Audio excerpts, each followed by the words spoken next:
Using your Shark Ion P50 cord-free powered lift-away is simple.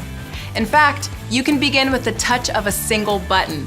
Plus, you can change surface settings and suction level settings while you are cleaning, all available at your fingertips. To begin, turn the vacuum on by pressing the power button. If you are cleaning multiple surface types, simply toggle between surface settings for bare floor or carpet cleaning by pressing here. If an additional boost of suction power is needed on bare floors or carpets, simply enable Ion Boost mode by pressing and holding the boost button. Your Shark Ion P50 can also be used to clean above floor areas. When cleaning above floors with the handle or wand, the Shark Ion P50 will default to the Ion Boost setting. To turn off the Ion Boost setting, simply press the boost button once.